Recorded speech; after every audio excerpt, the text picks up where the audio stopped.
ഒരു സിമ്പിൾ മധുരം പറഞ്ഞു തരട്ടെ.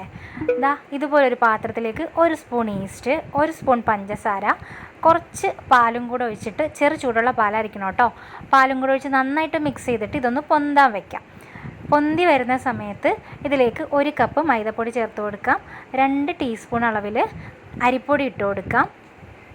ആവശ്യത്തിനുള്ള ഉപ്പും കൂടെ ചേർത്ത് നന്നായിട്ട് മിക്സ് ചെയ്തെടുക്കാം. ചെറു ചൂടുള്ള പാലിലോ അല്ലെങ്കിൽ കുറച്ച് വെള്ളവും കൂടെ ചേർത്തിട്ടോ നന്നായിട്ട് കുഴച്ചെടുക്കാം. ഇത് നല്ല ടൈറ്റായിട്ടല്ല കുഴക്കേണ്ടത്, ചെറുതായിട്ടൊന്ന് ലൂസായിട്ടിരിക്കുന്ന രീതിയിൽ കുറേശ്ശെയായിട്ട് വെള്ളം ഒഴിച്ച് മാവ് സെറ്റാക്കാൻ വേണ്ടിയിട്ട് മാറ്റി വയ്ക്കാം.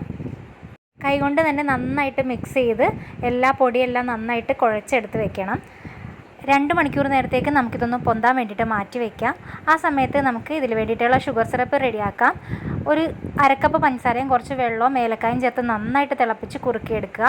പൊന്തി വന്ന മാവ് വീണ്ടും ഒന്ന് നന്നായിട്ട് മിക്സ് ചെയ്തെടുത്തതിന് ശേഷം നമുക്ക് ഫ്രൈ ചെയ്തെടുക്കാം. ഇതുപോലെ ചെറിയൊരു പോർഷൻ എടുത്തിട്ട് ഇതുപോലെ ബോൾ പോലെ ആക്കിയെടുക്കുക.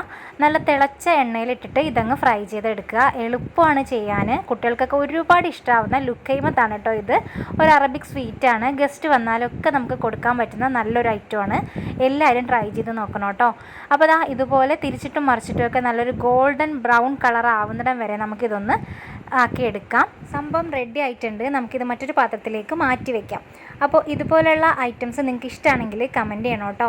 ഈസി ആയിട്ടുള്ള ഐറ്റമാണ്. നിങ്ങളെല്ലാവരും ട്രൈ ചെയ്ത് നോക്കുക. അതിൻ്റെ പുറത്തേക്ക് നമ്മൾ ചൂടോടെ തന്നെ ആ ഒരു പഞ്ചസാര സിറപ്പും കൂടെ ഒഴിച്ചു കൊടുക്കുന്നുണ്ട് കേട്ടോ. വെളുത്ത എള്ളോ നട്ട്സോ ഒക്കെ ഇട്ടിട്ട് നമുക്കിത് സെർവ് ചെയ്യാവുന്നതാണ്. ഒരു ടൂത്ത് പിക്കും കൂടെ ഇതിൻ്റെ മുകളിൽ ഇങ്ങനെ ഒന്ന് കുത്തി വെച്ച് കഴിഞ്ഞാൽ കഴിക്കാൻ എളുപ്പമുണ്ടാവും. അപ്പോൾ നല്ല കരിമുരാന്നും പുറത്ത് നല്ല മുരാന്നിരിക്കും, അകത്ത് നല്ല സോഫ്റ്റ് ആയിട്ടുള്ള നല്ല സ്വീറ്റ് ആയിട്ടുള്ള കിടലനൊരു ഐറ്റമാണ്.